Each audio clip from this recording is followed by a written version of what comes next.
Bonjour à tous, ici Margot Morin. Bienvenue sur ma chaîne dédiée à tout ce qui touche à la maison, déco, organisation, astuces pratiques. Si vous aimez créer un espace qui vous ressemble et découvrir des conseils pour embellir votre intérieur, n'oubliez pas de vous abonner. Aujourd'hui, on va explorer ensemble un nouveau sujet pour transformer votre chez vous. Prêt? C'est parti. Bonjour à tous. Dans cette vidéo, je vais vous parler d'un matériau de construction fascinant, le pease. Vous vous demandez peut-être ce que c'est et pourquoi il mérite notre attention? Eh bien, le pease est une technique ancienne qui utilise de la terre pour créer des murs solides et durables. Je vais vous expliquer son histoire, ses avantages, et comment il est utilisé dans l'architecture moderne. Restez avec moi pour découvrir tout ce qu'il faut savoir sur le pease.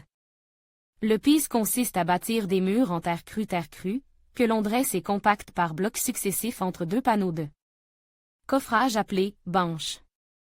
Cette technique millénaire s'adapte à toutes les formes architecturales, tant modernes que traditionnelles. Pease vient du vocable latin pensare, qui signifie battre, piler, tasser. Sa transposition dans la langue française adonne plusieurs formes d'orthographe: pisait, pisait, pise. Ce mode constructif se pratique partout dans le monde, pour tout type de bâtiment, de la hutte tribale togolaise au village fortifié. Ksar, marocain, de la mosquée burkinabé, Bani, à l'église états-unienne, Holy Cross Church de Strasbourg, ou à certains tronçons de la Grande Muraille de Chine. En France, le bâti en pease se rencontre de la Bretagne au Dauphine en passant par la Beauce et le Massif central. Longtemps délaissé en Europe, le pease a connu un renouveau à la fin XVIIIe siècle, suite à la publication des travaux de l'architecte François Cointreau sur l'habitat rural en terre crue. Sur cette photo, un corps d'habitation en pease dans les environs de Marsac-en-Livradois, Puy-de-Dôme. Parc Livradois-Forêt.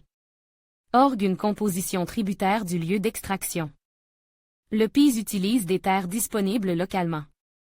La matière première provient généralement du site de construction. Elle ne requiert pas de transformation, sous peine de modifier ses propriétés basiques. Mais, toutes les terres ne conviennent pas. Pour offrir une bonne résistance mécanique, le pease requiert des granulats de grosseur variée et en proportions bien définies. La terre sélectionnée est faiblement argileuse, pour éviter la fissuration, et elle est exempte de fibres, contrairement à l'adobe. On va donc la chercher sous la couche végétale. Selon François Cointreau, les meilleures terres à pease se composent de 0 à 20% de gravier, de 40 à 50% de sable, de 20 à 35% de limon, de 15 à 25% d'argile. CR à terre, un mode de construction qui a traversé les siècles. De l'Antiquité à l'ère moderne, la technique n'a pas connu d'évolution marquante. Si ce n'est la mécanisation du compactage, pour plus d'efficacité et de rapidité sur le chantier. Les murs se construisent classiquement sur une assise en galets, en moellon, en béton, afin de les isoler de l'humidité du sol.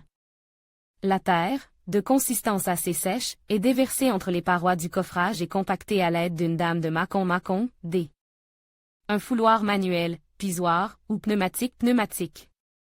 Le saviez-vous? Le pease se caractérise par une forte inertie et une capacité à réguler l'hygrométrie. Des propriétés physiques qui concourent naturellement au confort thermique des habitations. Le compactage réduit de moitié la couche de terre qui, une fois sèche, devient pratiquement aussi dure que de la pierre. Le coffrage est ensuite démonté et réinstallé pour former une nouvelle levée, dans le prolongement de la précédente. L'élévation se déroule ainsi rang par rang, à joints décalés et obliques, meilleure tenue, jusqu'en haut du mur.